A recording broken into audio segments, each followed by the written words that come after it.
Hi, my name is Gabriela Valareso Gallardo, and I'm going to talk about DNA repair effects and oligoparin in metastatic prostate cancer.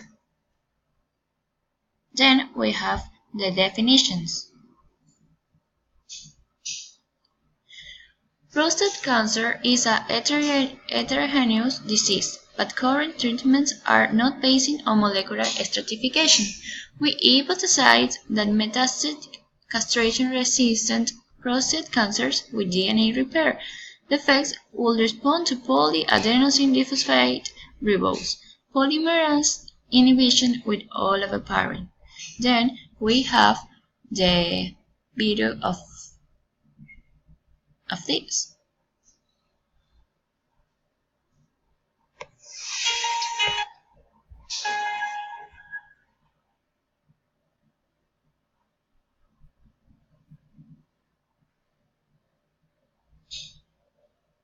The good news about prostate cancer is that if it is localized to your prostate, you have a greater than 95% chance of living over 5 years. Thanks to the development of newer treatments, men with metastatic disease can have an excellent long-term survival as well. If your cancer is localized to the prostate and you receive either radiation therapy or surgery, you have a greater than 92% chance of living 10 years and not dying from the prostate cancer. The life expectancy of men with metastatic disease that is in the bones or lymph nodes is quite variable, but many men can live over 5 or 10 years. In fact, 50% of men with hormone-sensitive metastatic disease will live greater than 5 years.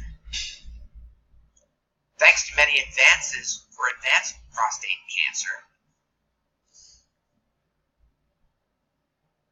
Okay, then we have the application of medicine. Is an FDA approved targeted therapy for cancer.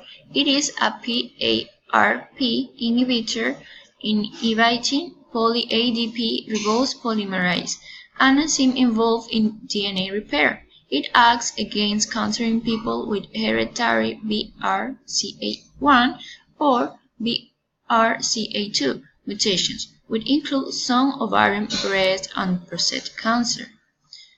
Also, we have another video of this.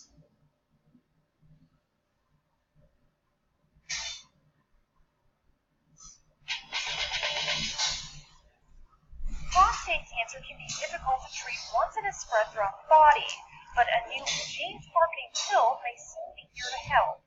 I'm Erin White with your latest health news. A new study from the UK found that the experimental drug olaparib, which was originally developed to treat women with inherited cancers, may also benefit men with advanced prostate cancer. For this study, researchers looked at 49 men with treatment-resistant advanced prostate cancer. All of these men were treated with olaparib, and of these patients, 33% responded to treatment. Of these 16 patients who responded to treatment, 14 or 88% responded well.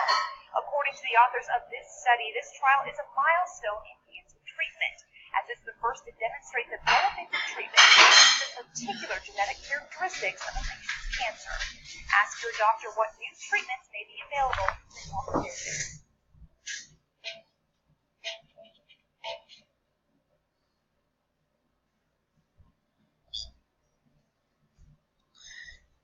Then we have the pros and cons.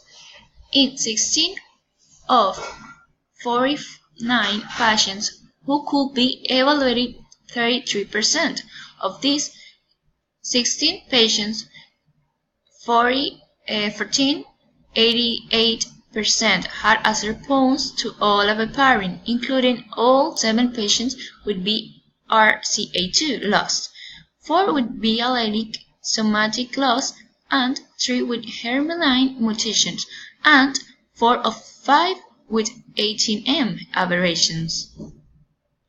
The other video of this.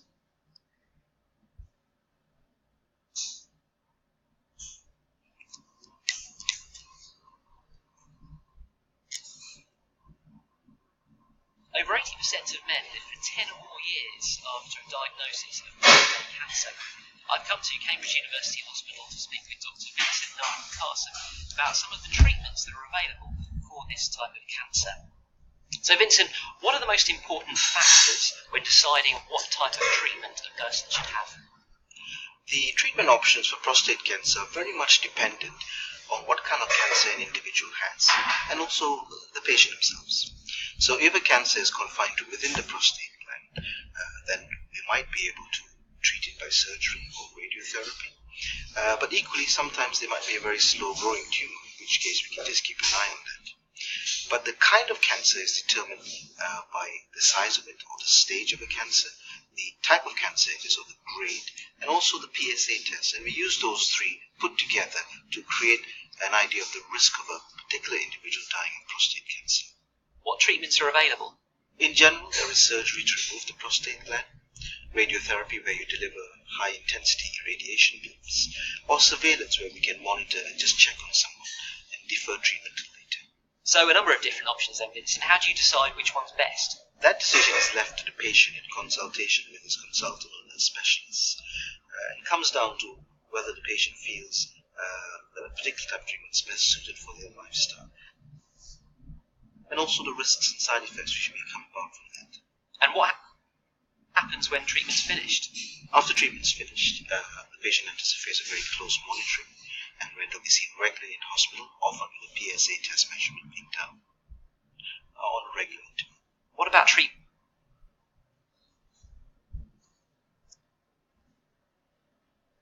Okay, and then the issue applied in Ecuador.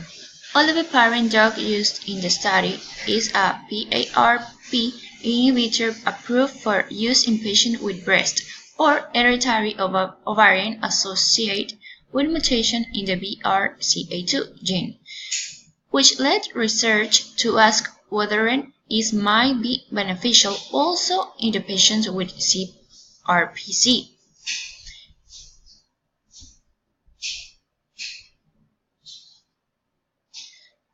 Okay, and finally, we have the conclusions. Treatment with the PARP inhibitor oliviparine in patients whose prostate cancer were no longer responding to standard treatments and who had defects in DNA repair, this led to a high response rate. Thanks.